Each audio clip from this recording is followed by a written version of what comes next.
everyone, Michael McDowell, NAN Research here, coming to you live from the great state of Texas. Hey, where else would I rather be? Nowhere, that's where. But I did just get back from Orlando, where I spent a few days hanging out by the pool with the guys from Extreme Networks and all their partners and customers. Just kidding, guys, I really wasn't by the pool. I look horrible in a bathing suit. So, leading up to the conference, Extreme released their earnings. Of course, doing you guys a favor so you don't have to do it, I dug through their latest earnings report. Quite impressive, guys. Congrats to the Extreme team. Anyway, these earnings, coupled with their conference announcements this week, the technical stuff, let me tell you, this is not the same Extreme that used to just show up with a shiny switch and a hopeful smile. This is a company acting like it has to defend its seat at the grown-ups table. It's doing a fine job. So let's start with the financials, then we'll get into the good technical stuff. Because if you're an enterprise buyer, you care about company stability almost as much as uptime, right? It's very important stuff, the enterprise guys. Extreme's annual recurring revenue keeps climbing.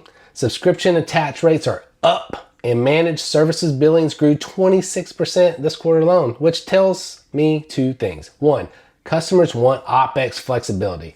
And I know there's two sides to this one, but I'm telling you, OpEx is a really strong trend these days. These numbers are proving it out. Check them out.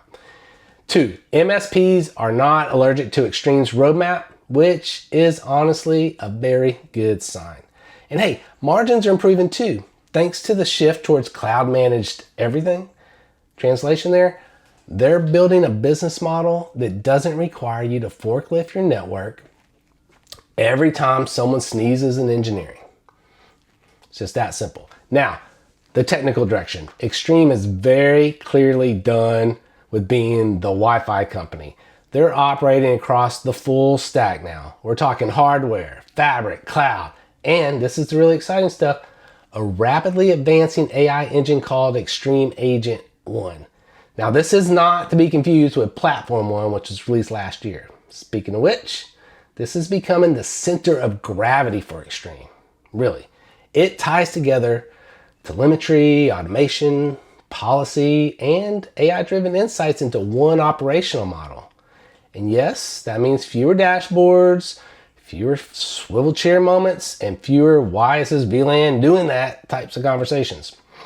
They're also pushing deeper into the 400 and 800 gig switching, which is their way of saying, hey, we'd like to be invited to the data center party too. Thank you very much. We're not talking hyperscalers here, but you get it. One thing that really stood out, Extreme is leaning into sovereign cloud. So if you're into government, healthcare, finance, or really any industry where auditors show up unannounced, this really matters. All right, Extreme's approach lets you keep sensitive telemetry and AI insights inside your jurisdiction while still using their unified management plane. That's a big deal, and honestly, a bit overdue in this industry. Not a lot of people are doing that well. And yes, we are going to talk about DDR memory because Extreme is diversifying suppliers. And if you've lived through the last few years of supply chain chaos, you know that memory shortages can derail entire refresh cycles. I've seen it happen, and in a big way, and I bet you have too. Just think back a few years. This move reduces risk for you, the buyer, which is exactly the kind of boring but important detail that separates a vendor you trust from one you just, simply tolerate. Here's the part where I'll be a little bold. Extreme is currently the only major vendor offering a unified fabric that spans both campus and data center. Everyone else is either switching, architectures together or navigating mergers. You know what I'm talking about. Extreme's fabric story is real, it's mature, and it's deployable today, which is refreshing, in a market full of coming soon slides. So here's the takeaway. We'll wrap this up. Extreme Networks is acting like a company that understands where the market is going, towards AI-driven, cloud-managed, sovereign-capable, full-stack networking platforms. If they keep executing, they won't just be in the conversation. These guys will be shaping it.